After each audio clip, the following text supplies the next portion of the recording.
February 1st, 1924. Detroit, Michigan.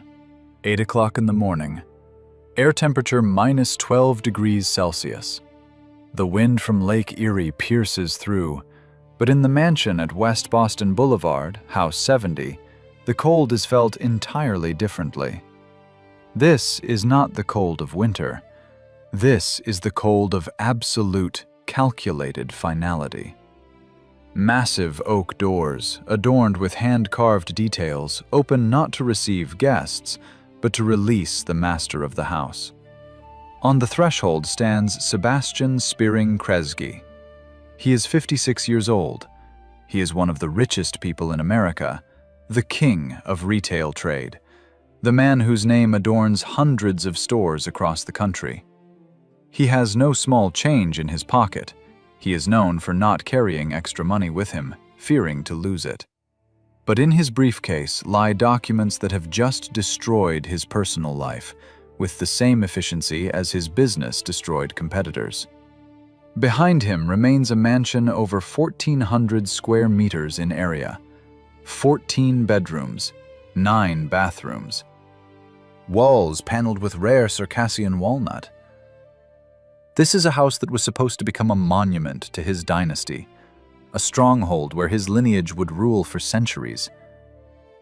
Instead, the house has turned into the world's most expensive storage room for shattered hopes. A moment later, the doors close. The click of the lock sounds like a gunshot in the silence of the elite Boston Edison district. Kresge gets into the waiting car. He does not look back.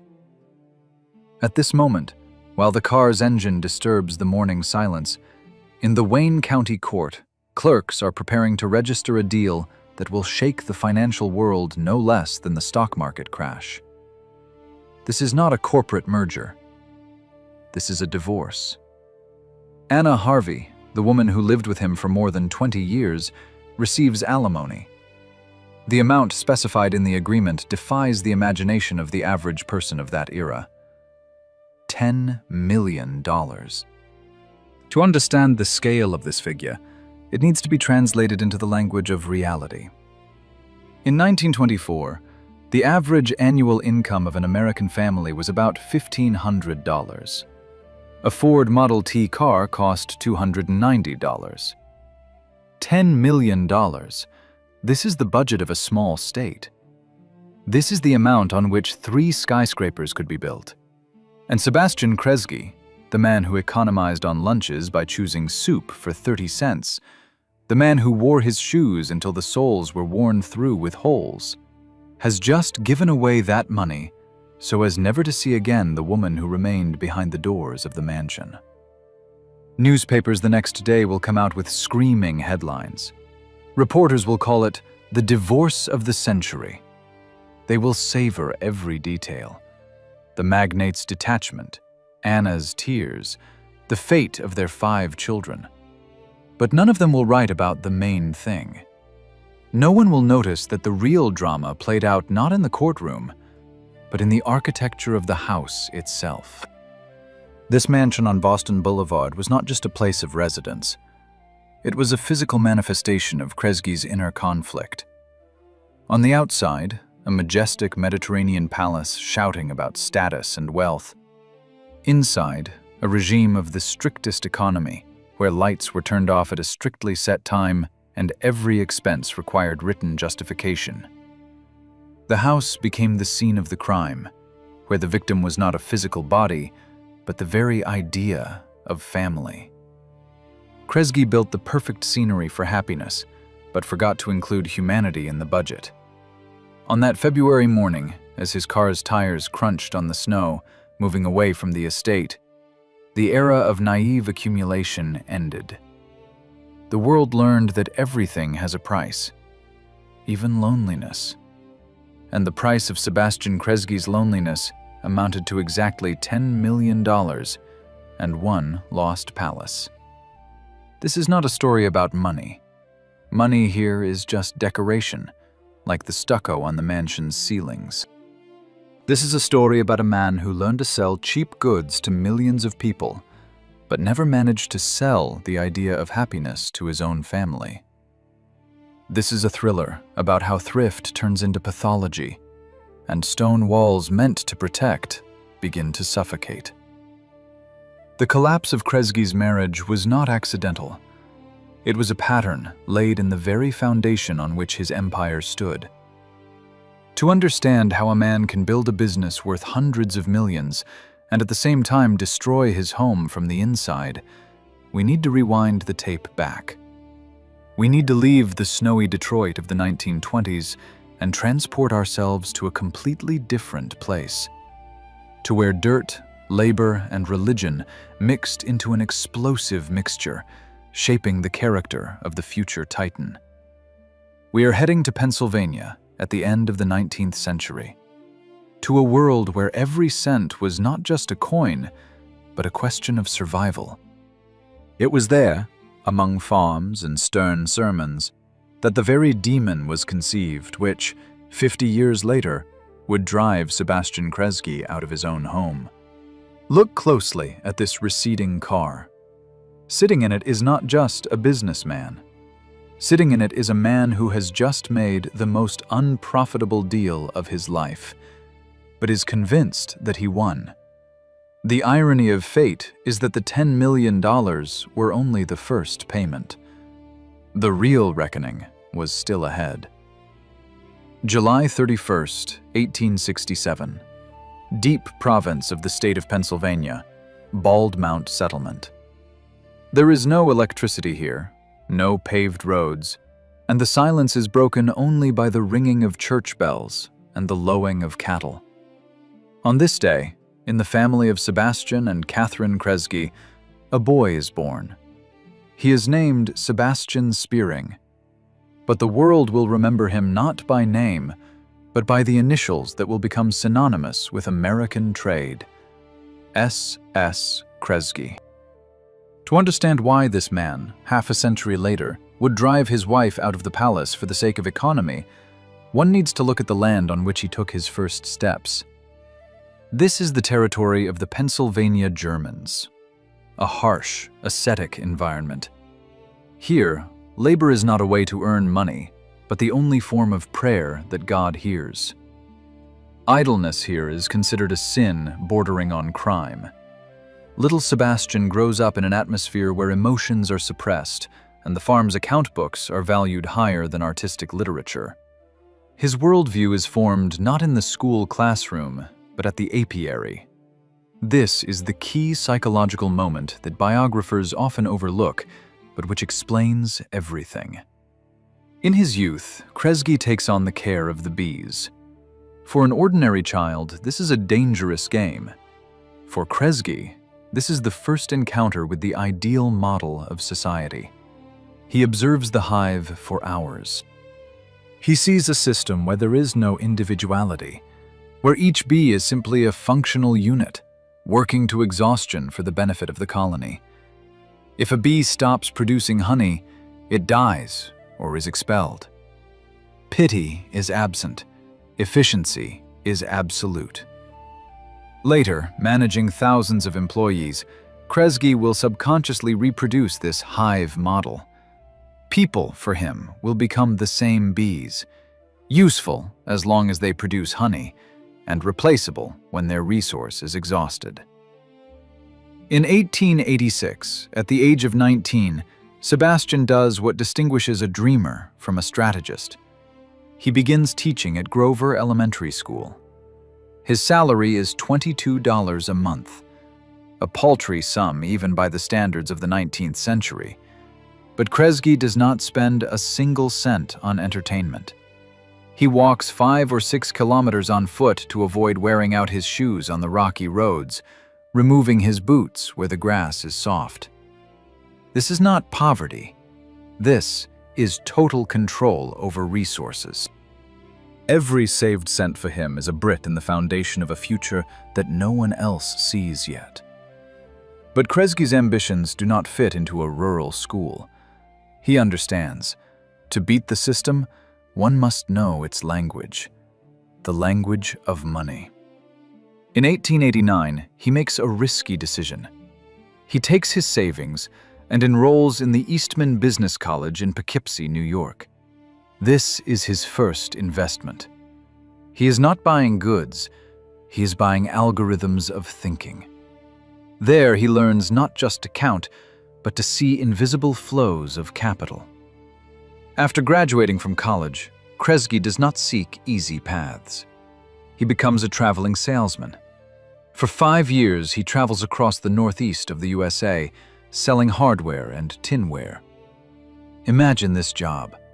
Dusty trains, cheap hotels, hundreds of rejections a day. But these 5 years become his real university. Entering hundreds of small shops, he sees the same picture everywhere. Chaos. Goods piled in heaps, prices depending on the seller's mood, accounting done on scraps of paper. He sees the massive inefficiency of the market. It is on these trips that he meets the man who changes everything. Frank Woolworth. By that time, Woolworth has already launched the revolutionary concept of 5 and 10 cent stores. The idea was simple to the point of genius. All goods cost a fixed, paltry amount. No haggling. A buyer can enter and buy an item without feeling poor. Kresge, as Woolworth's supplier, sees the numbers. He sees how mountains of cheap tinware turn into mountains of gold through volume. In his head, that very calculator clicks on, never to turn off again. He understands, the future is not in exclusivity. The future is in mass production. The future is in cheapness. By 1897, Kresge manages to save $8,000. In terms of modern money, this is about $250,000, a colossal sum for a farmer's son. This money is the result of a decade of deprivations. He could have bought a farm, built a house, lived quietly. But instead, he goes all in. He finds a partner, John McCrory, and proposes a deal. They open 2 stores, one in Memphis, the other in Detroit. The choice of Detroit in 1899 is a manifestation of Kresge's supernatural intuition. Detroit has not yet become Motor City in the full sense. Henry Ford is only preparing for his breakthrough, but the city is already vibrating with energy. Thousands of workers, immigrants, people flow here, those who need to set up their lives from scratch. This is the ideal audience for Kresge. People who have only coins jingling in their pockets, but there are many of them, very many. Kresge moves to Detroit to personally manage the store. And here his philosophy comes into action. He is not just a seller, he is a fanatic of order. In his store, goods lie like soldiers in formation. Light falls in such a way that cheap glass sparkles like diamonds. Price tags are written large and clearly. 10 cents. No surprises. For Detroit's working class, accustomed to deception and neglect, Kresge's store becomes a temple of honesty. You give a dime, 10 cents, you get the item. A simple, honest exchange. But behind this facade of affordability hides a harsh, cold calculation. Kresge starts a war on costs. He economizes on everything except expansion. He works 18 hours a day. He personally checks electricity bills. He knows the cost of every nail in the counter. His social conflict is obvious. He fights against old money, against the elite that despises selling knickknacks. He wants to prove that on trash, one can earn more than on gold.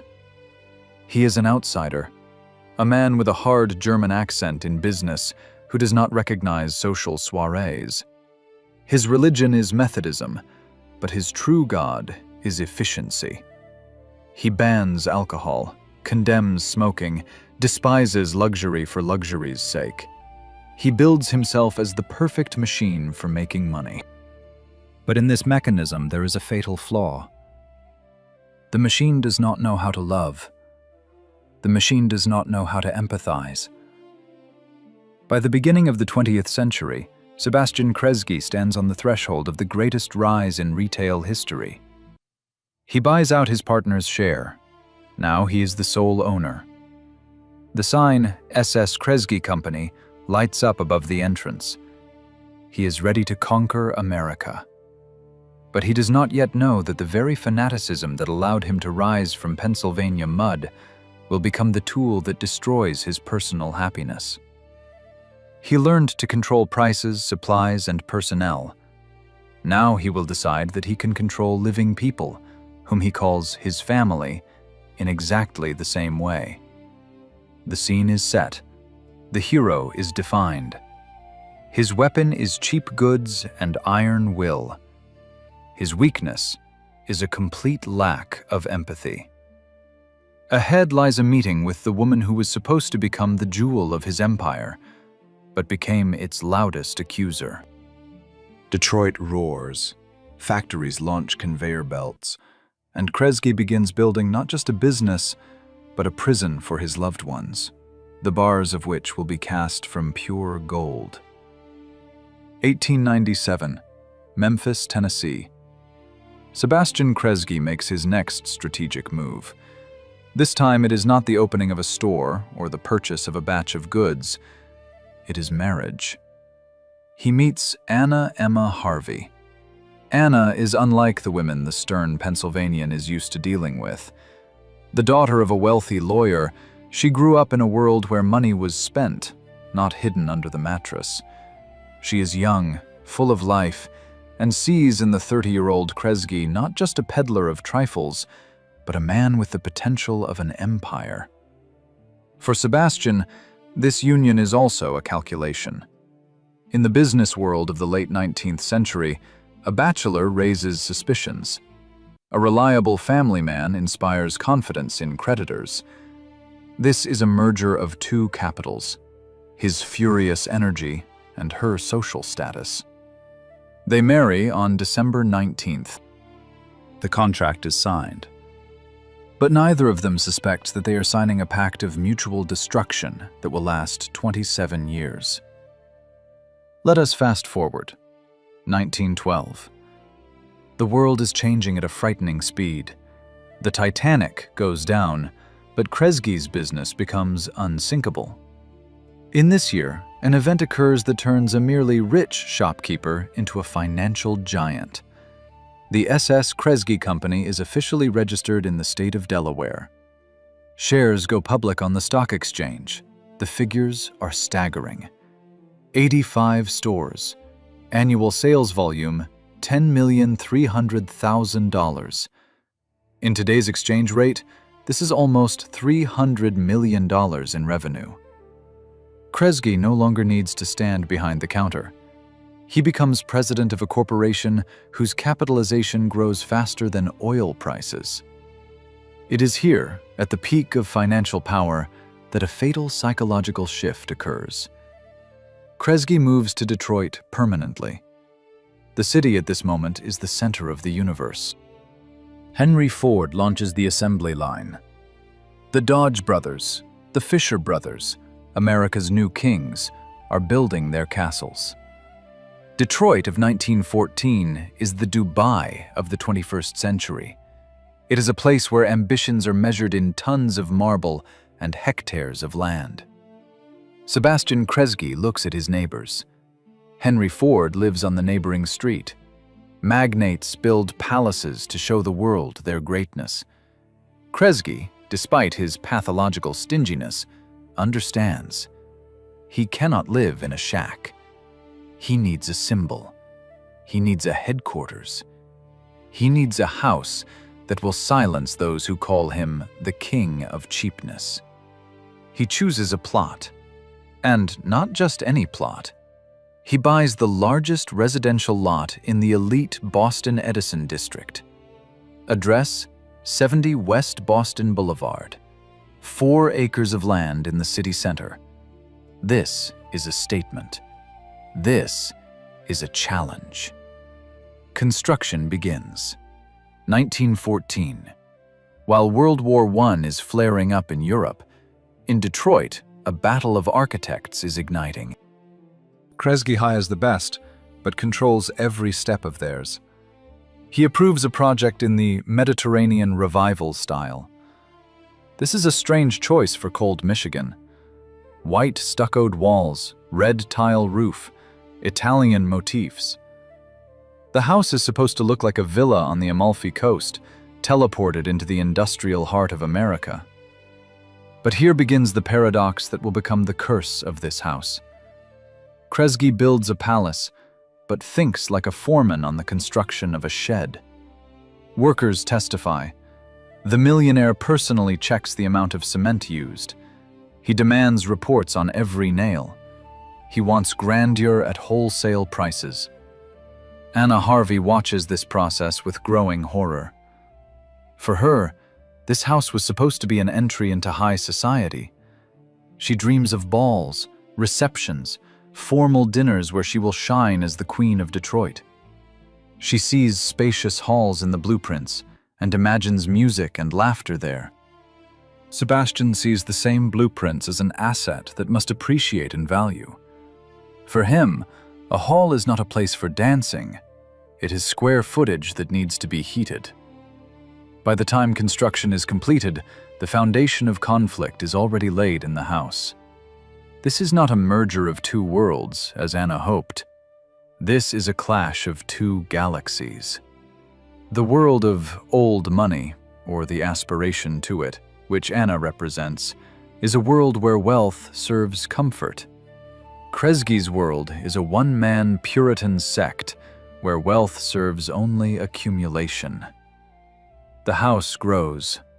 3 stories, 15,000 square feet, a multi-car garage above which are apartments for the staff, greenhouses, gardens. From the outside, it looks like the triumph of the American dream.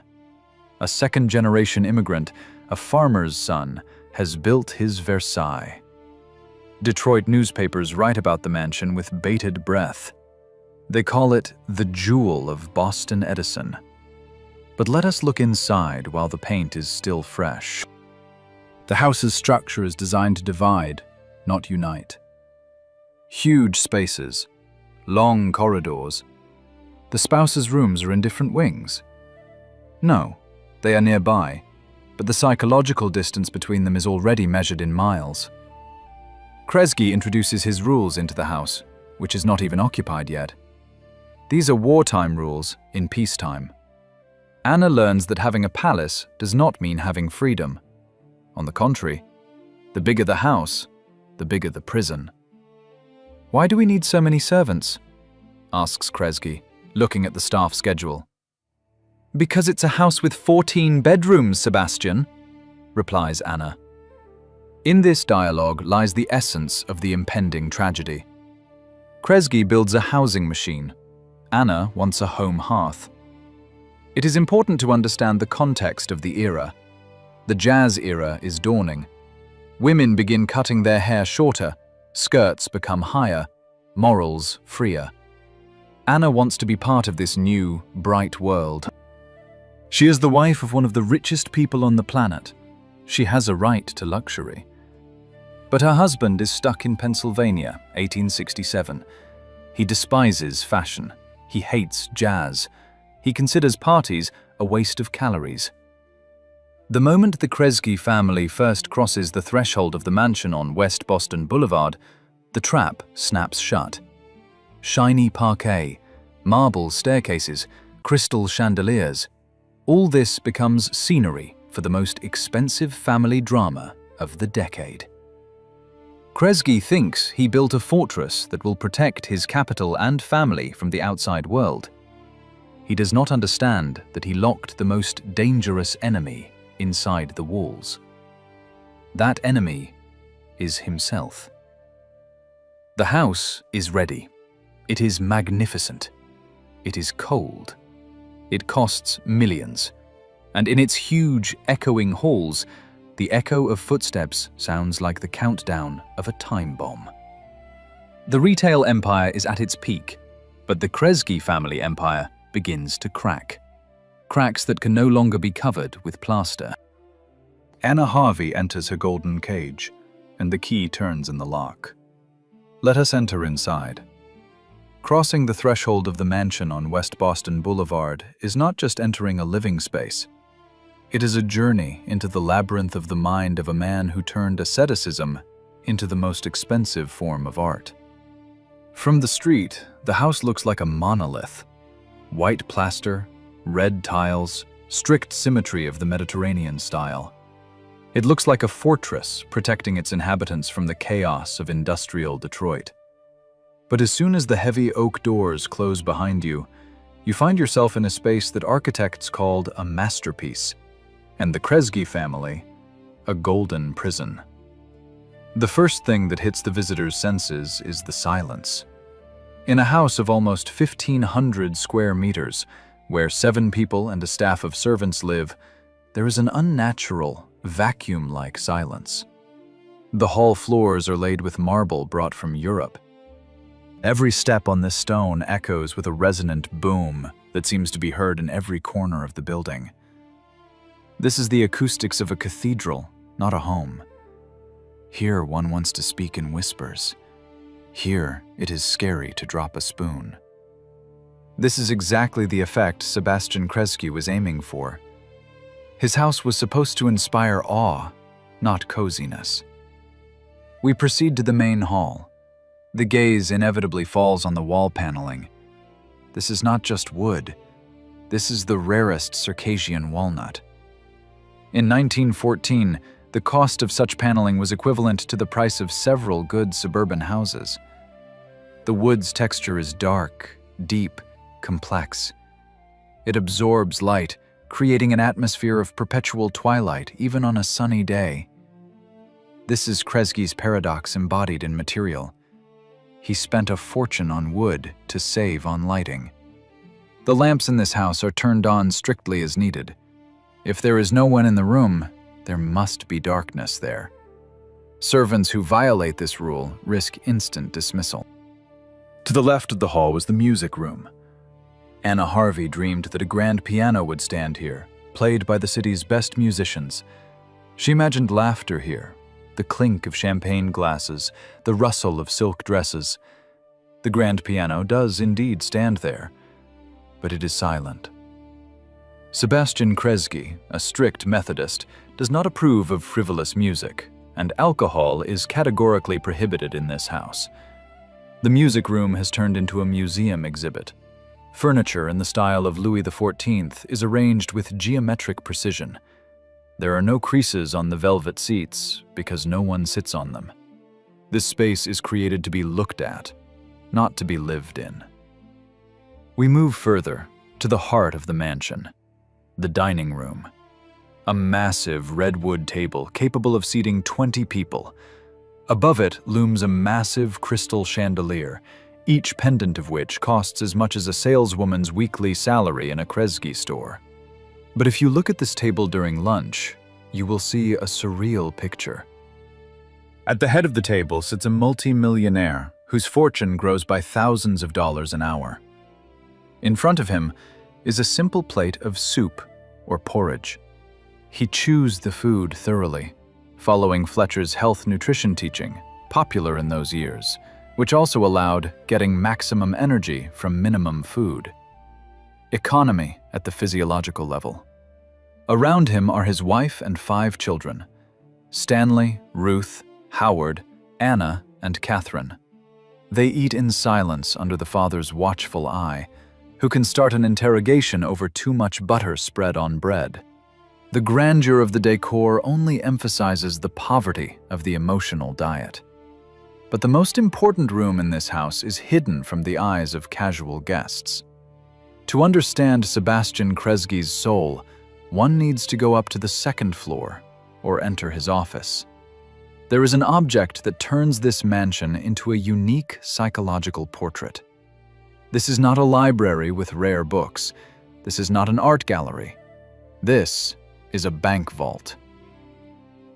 A real, armored steel bank vault, built right into the structure of the living house. It has a heavy round door with a combination lock, whose mechanism works with a soft, oily click. This is not a safe. This is a walk-in vault.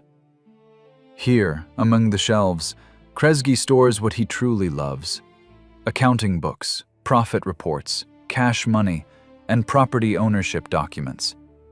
When nighttime Detroit falls asleep, Kresge does not go to his wife's bedroom. He goes to this vault. He opens the heavy door and locks himself inside with his numbers. This is his sanctuary. Here, surrounded by cold steel and paper, he feels safe. Here there are no unpredictable emotions from Anna, no noisy children, no societal demands. Here there is only debit and credit, and they always balance. The vault in the center of the family nest is a metaphor turned into concrete and steel. The heart of the house is money. And the people living in the other 14 bedrooms are merely temporary tenants, whose presence must be economically justified. Let us go higher. Bedrooms, 14 rooms. Each has its own bathroom, an unheard-of luxury at the time, when even in rich houses, one bathroom often served a floor. The plumbing is made of the best materials. Faucets shine with nickel and brass. But water is a resource. Hot water usage is controlled. Children grow up understanding that a long shower is a sin of wastefulness. The house has 9 fireplaces. They are lined with marble, adorned with elegant carving. But fire is lit in them rarely. Firewood costs money. Central heating runs at minimum. In winter, a damp cold prevails in the huge halls. Family members walk in sweaters inside a palace worth millions. Kresge believes that cold tempers character and is good for health. Anna freezes. She freezes not only physically, but also spiritually. Every cold fireplace is a reminder that warmth in this house is not provided for by the design. The territory around the house deserves separate attention. 4 acres of land in the city center. Gardens designed by landscape architects resemble the parks of European monarchs. Perfectly trimmed bushes, geometrically precise paths, fountains. But this garden is not a place for play. Children are forbidden to run on the lawns so as not to ruin the grass. The trees here are not for climbing, but to create shade and status. Kresge can often be seen walking along these paths. He walks quickly, his gaze fixed on the ground. He looks for weeds. He looks for imperfections. He looks for lost coins. Even on his own land, he remains an inspector. The mansion on West Boston Boulevard was conceived as a symbol of triumph. It was supposed to tell the world, "Look what the farm boy has achieved." And it does say that. But it also whispers another, more terrifying story. This is the story of how the scale of a personality can be overwhelmed by the scale of one's own creation. The house turned out so grandiose that there was no room left in it for simple human happiness. The proportions of the halls are calculated for giants, and the people living in them feel smaller and more insignificant with each year. The walls that were supposed to whisper stories are silent. Mirrors brought from Venice reflect not happy faces, but the back of the departing husband and the sad face of the wife who is aging in a golden cage. The furniture smells not of centuries, but of polish and the fear of damaging something.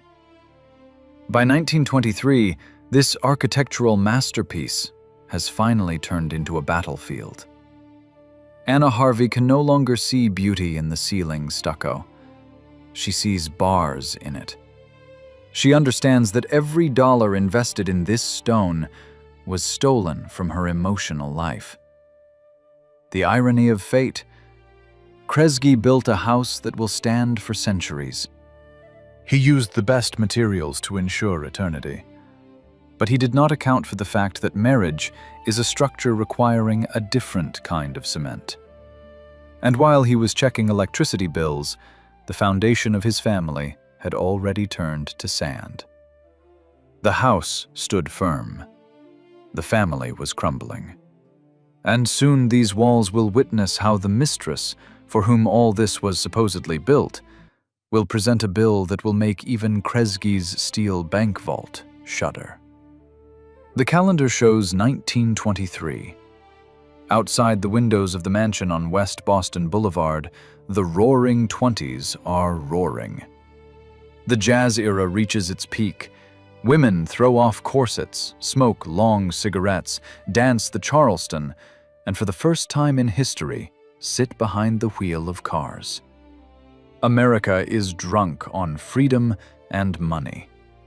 But inside the Kresge house, time has stopped somewhere in the mid-19th century. Here reigns the eternal winter of Puritan morals.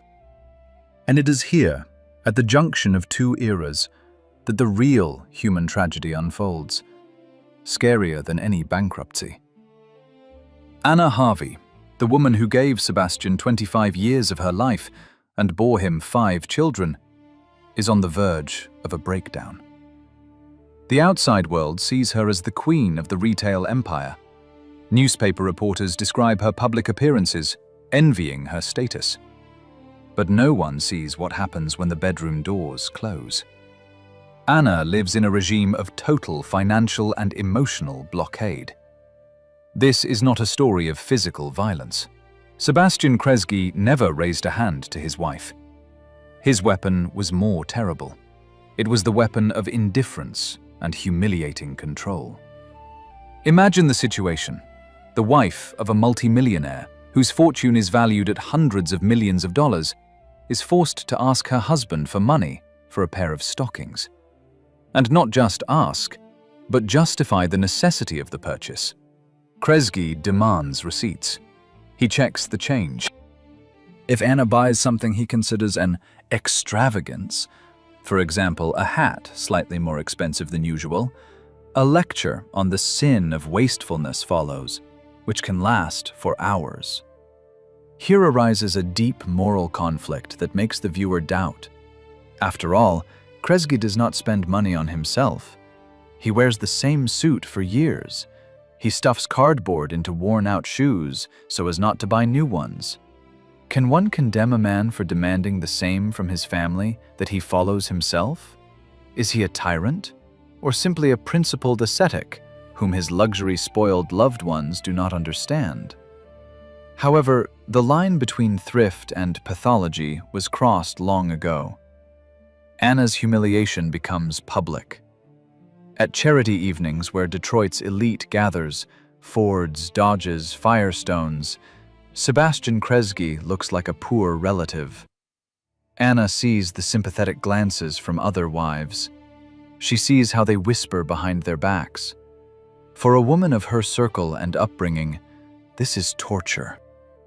She is locked in a golden cage, where the bars are made not of prohibitions on going out, but of the impossibility of matching her status without feeling guilty. But Anna's tragedy is exacerbated by the presence of the children. Stanley Kresge, their eldest son, will later write in his memoirs about the heavy shadow cast by his father. Sebastian perceives the children as investment projects. He does not give them warmth, he gives them instructions. He fears that wealth will spoil them, so he keeps them in artificial poverty. The children see how their peers live, whose fathers work at Kresge factories, and understand the paradox. The workers live more cheerfully and freely than the children of the empire's owner. In the huge house with 14 bedrooms, an emotional vacuum reigns. It is at this moment that a variable appears in the equation that changes everything. This is not just Anna's fatigue. This is the appearance of a rival. But not in the banal sense as it happens in cheap novels. Sebastian Kresge, being a pragmatist to the bone, begins to understand. Anna has broken. She no longer performs the function of the ideal, obedient wife. She demands, she cries, she is dissatisfied. For Kresge, this means that the asset has become toxic. On the horizon appears Doris Mercer. She is the complete opposite of Anna. young, vibrant, ambitious social lioness from New York. She is a little over 30. She is the embodiment of that very jazz era that Kresge supposedly despises. But here, the classic midlife crisis mechanism kicks in, multiplied by unlimited power. Kresge, who has spent his whole life posing as a saintly ascetic, suddenly finds himself enchanted by the sparkle that he can buy. Doris is a trophy. Anna is a reminder of the hard past and the farm. For Anna, this becomes the last straw. She realizes the terrible truth. Her thriftiness, her sacrifices, her submission over a quarter of a century were not appreciated. They were simply used. She was a free manager of his household, an incubator for his heirs, and a guardian of his peace. Now, when her resource is exhausted, they are preparing to write her off like obsolete equipment. Here occurs the transformation of the heroine. From victim, she turns into avenger. But her revenge will be served cold, in the language that her husband understands best, the language of money. Anna does not throw hysterics with breaking dishes. She goes to lawyers. In 1923, divorce is still a stigma. Divorce for a woman of her status is social suicide. But Anna goes for it. She understands that she has nothing to lose except chains forged from the purest gold. In the lawsuit filed in court, words sound that destroy the image of the pious businessman. Cruelty and humiliation. This is not physical cruelty. This is the cruelty of a man who loves numbers more than people. Anna's lawyers present the bill. They demand half. They demand recognition of the fact that the Kresge empire was built on the rear that Anna provided. Sebastian Kresge is furious. Not because he is losing a beloved woman. He is furious because someone is encroaching on his capital. For him, this is not a family tragedy, but a hostile takeover. He tries to bargain. He offers less. He uses all his influence to hush up the scandal, but the press has already smelled blood. The king of 10 cents turns out to be a miserly knight who starves his family with cold in his own palace. Moral ambivalence reaches its peak. We see a great man, a creator of jobs, a philanthropist. Kresge is already beginning to donate money to charity, who in his personal life turns out to be a monster of indifference. The viewer wonders, what is the price of success? Is it necessary to kill everything human in oneself to build an empire of such scale? By the end of 1923, the atmosphere in the house on West Boston Boulevard becomes unbearable. Servants walk on tiptoe. Children hide in their rooms. Sebastian and Anna meet only in the dining room, and this silent dinner is scarier than any quarrel. The air is electrified with hatred. The house, built as a monument to eternity, is preparing to expel its creators. Anna makes the final decision. She will leave. But she will leave in such a way that her departure will enter the history textbooks. She will make Kresge pay for every saved cent, for every cold glance, for every lonely evening in the huge living room. $10 million. This is not just an amount. This is a fine for inhumanity. The scene is set for the finale. The judge raises the gavel. Kresge takes out his checkbook. At this moment, not only the marriage collapses, the myth collapses that with money one can buy everything, including obedience. It turns out that obedience has an expiration date, and when it expires, the price of contract extension becomes astronomical. Sebastian Kresge, a genius of trade, made the biggest mistake of his life. He forgot that in family life, there are no discounts.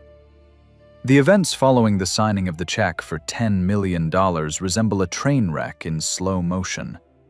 It would seem that the loss of such an astronomical sum and public humiliation should have made Sebastian Kresge stop and rethink his life. But the tragedy of people of such scale lies in their inability to admit mistakes. Instead of looking for the reasons for the collapse within himself, Kresge tries to reboot the script of family happiness with a new actress, hoping that this time the production will be successful.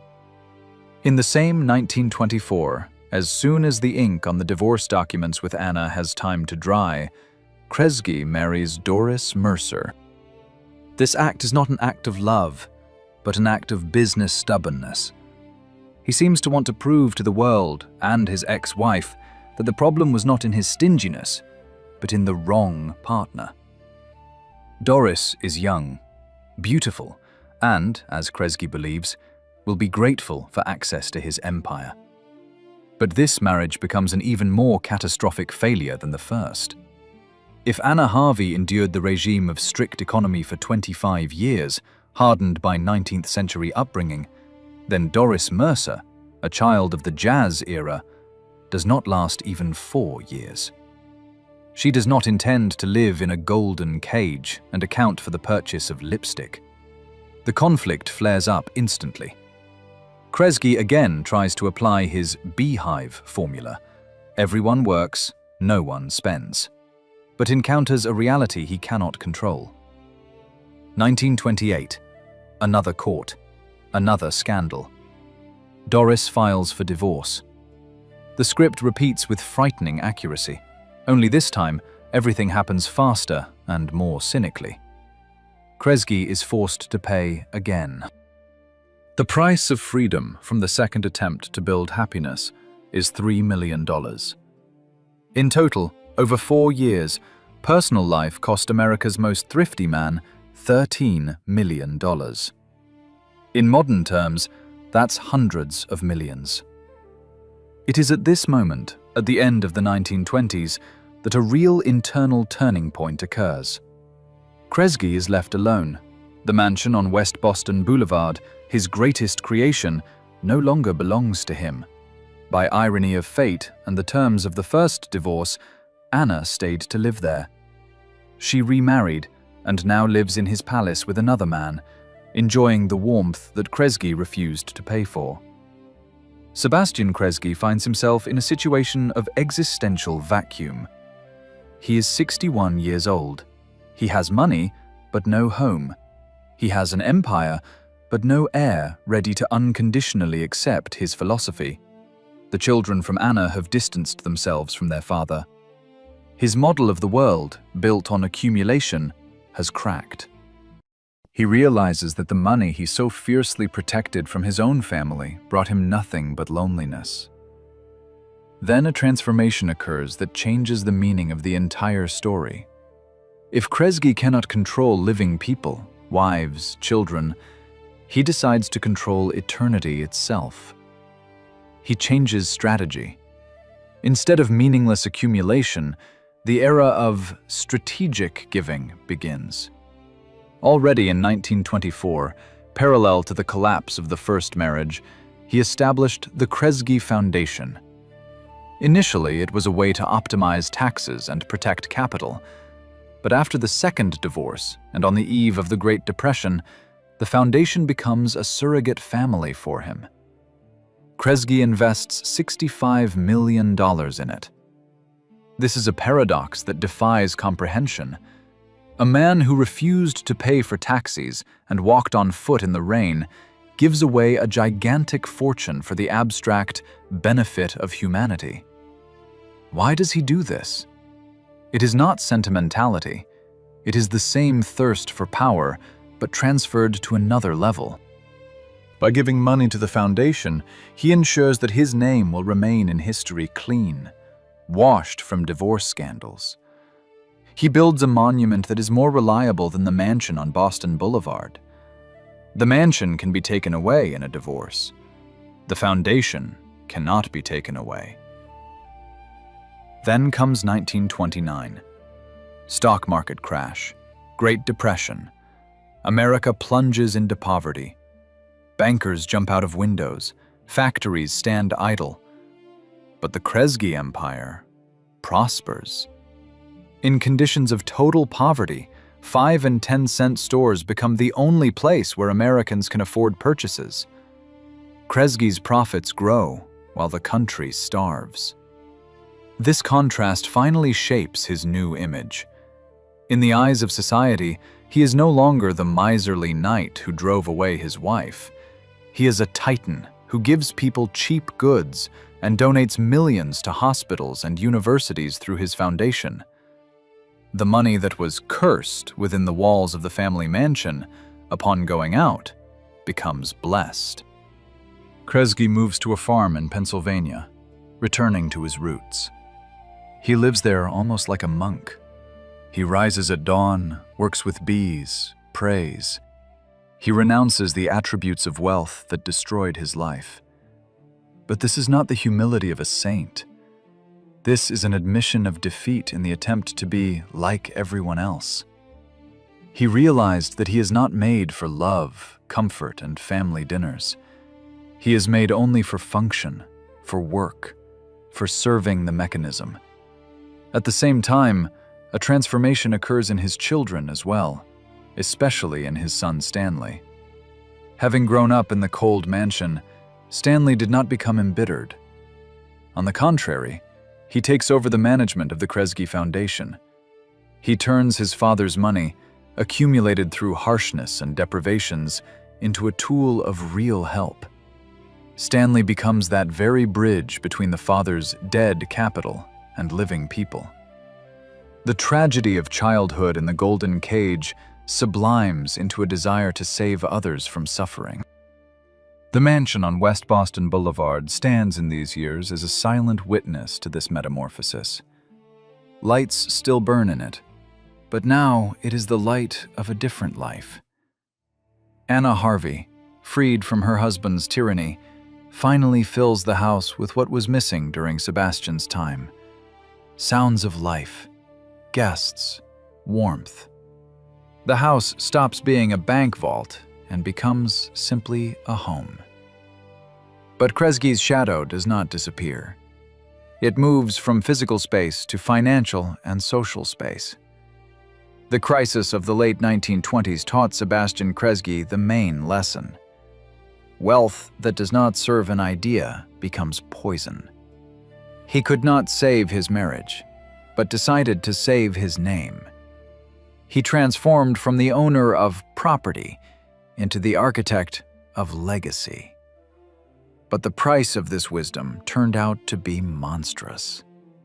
He had to lose everyone he should have loved in order to love all of humanity.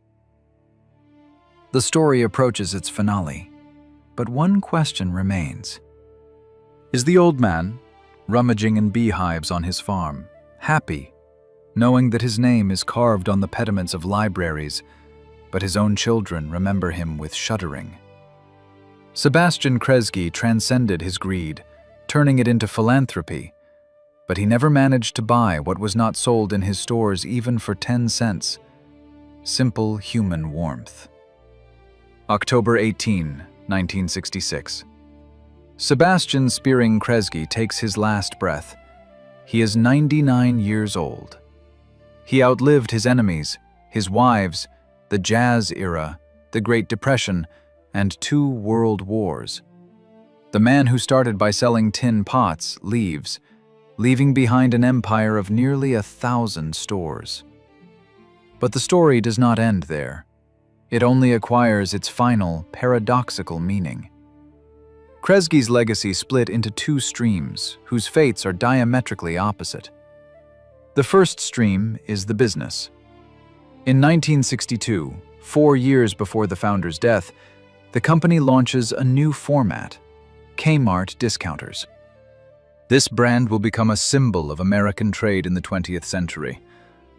But in the 21st century, it will collapse, unable to withstand competition from Amazon and Walmart. The trading empire that Kresge built, saving every cent, ultimately crumbled to dust. Stores closed, signs removed. The second stream is the Kresge Foundation, those very money that were cleansed through philanthropy. Today, this foundation manages assets worth more than $3 billion. It funds art, education, and medicine. The irony is blinding. What Kresge tried to hold in his fist, business, disappeared. What he gave away, foundation, achieved immortality.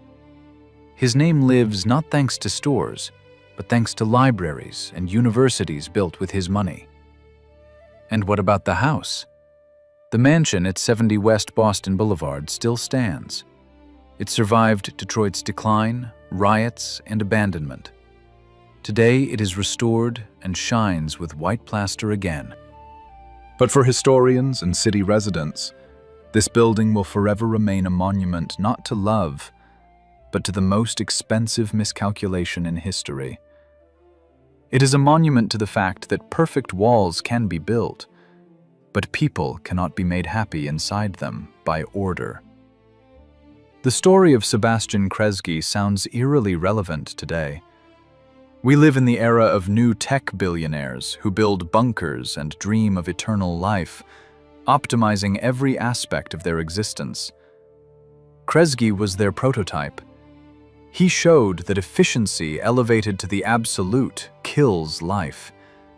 He proved that a person's net worth in financial reports can be billion-dollar, while his human value to loved ones is zero. In the finale of this drama, we return to that check for $10 million. Back then, in 1924, it seemed like a loss. But today we understand. It was payment for enlightenment. Losing family and home forced Kresge to seek meaning beyond his bank vault. Sebastian Kresge taught America to buy cheap. But he himself paid the highest price for understanding a simple truth. Legacy is not what you accumulated.